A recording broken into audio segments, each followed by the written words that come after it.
तो क्या हाथियों के भले के लिए 39 गांवों को देनी होगी अपनी कुर्बानी?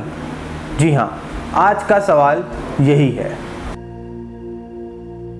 नमस्कार, मैं हूं रोहित सिंह और आप देख रहे हैं TRIPL.com। शीर्षक पढ़कर आप समझ गए होंगे कि बात कुछ गंभीर है। बेशक है, क्योंकि यहाँ बात जानवरों और इंसानों दोनों के अस्तित्व पर आके खड़ी हो गई है। एक को बचाने में दूसरे की कुर्बानी, और इन सब का कारण एक चुनावी वादा जिसे पूरा करने के लिए किसी भी कीमत पर जाने का इरादा।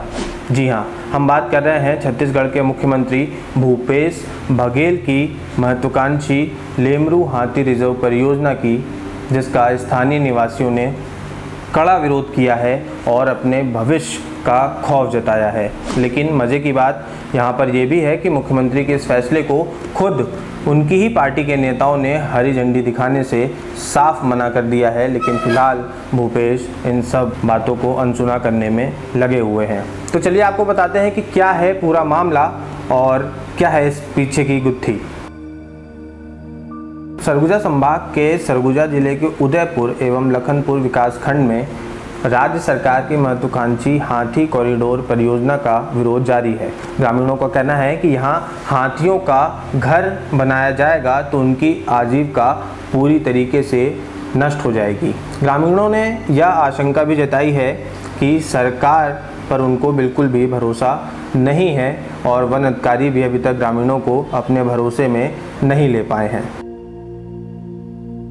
गांव वालों का क्या रुख है और किस तरीके की बातें वो कर रहे हैं, इस बारे में भी जान लेते हैं। 2 दिन पहले उदयपुर विकासखंड के ग्राम पंचायत गढ़बटा के गांव में बैठक हुई। बैठक वहां उपस्थित सरपंच, उप सरपंच व ग्रामीणों के बीच हुई और उस पे इन सब ने आरोप लगाया कि ग्राम सभा को दरकिनार कर दबाव पूर्वक कार्य कराने की कोशिश की जा रही है।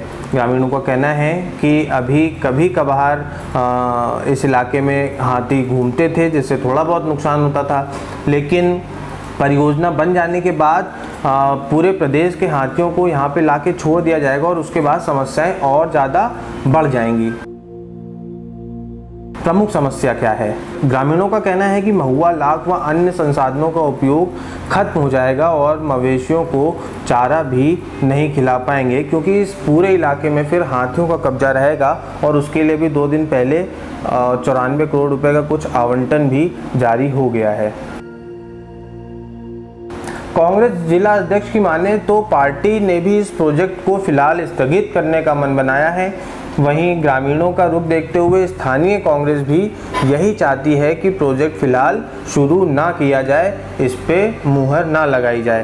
कांग्रेस जिला अध्यक्ष के मुताबिक यदि उनकी सरकार इस प्रोजेक्ट से जुड़ी किसी भी चीज़ को सरगुजा में शुरू करने की कोशिश करेगी तो अपनी ही सरकार के खिलाफ आवाज़ उठाई जाएगी, क्योंकि उनके लिए ग्रामीणों का हित पहले है, सरकार का प्रोजेक्ट बाद में। स्थानीय नेताओं की माने तो भले ही उनकी सरकार सत्ता में है, लेकिन यदि सरकार के फैसलों को स्थानीय लोगों और जंगल में रहने वाले आदिवासियों को जरा सी भी दिक्कत होगी तो वे हमेशा ही आदिवासियों के साथ खड़े रहेंगे, ग्रामीणों के साथ खड़े रहेंगे और ऐसे फैसले का कभी भी साथ नहीं देंगे जिनके कारण उनके क्षेत्र की जनता किसी भी रूप से प्रभावित हो। कैबिनेट मंत्री ने इस मामले पे क्या कहा? कैबिनेट मंत्री TS सहदेव के निर्देश पर जिला कांग्रेस कमेटी के अध्यक्ष और जिला पंचायत उपाध्यक्ष राकेश गुप्ता ने कलेक्टर सरगुजा को पत्र प्रेषित कर लेमरू हाथी प्रोजेक्ट से जुड़ी गतिविधियों को फिलहाल स्थगित करने की मांग की है। वहीं लेमरू प्रोजेक्ट के दायरे में 39 गांव आ रहे हैं, जिनके कारण ग्रामीणों ने इसके विरोध में झंडा बुलंद कर दिया है। बहरहाल सरगुजा वनव्रत हाथियों से सर्वाधिक प्रभावित है।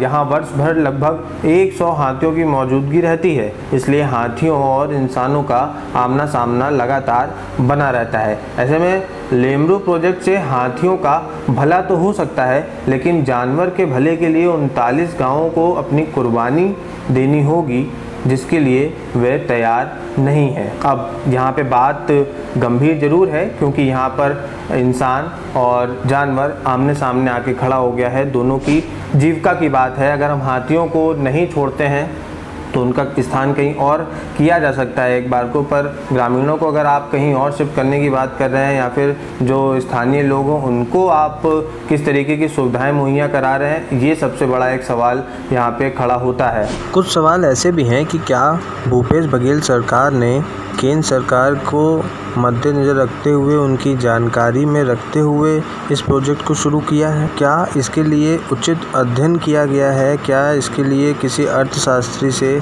या फिर किसी विशेषज्ञ से बात करके इसके क्या नुकसान हो सकते हैं उनके ऊपर चर्चा की गई है? इस विषय पर हम लगातार अपडेट देते रहेंगे। बने रहें TUPAL.com के साथ। धन्यवाद।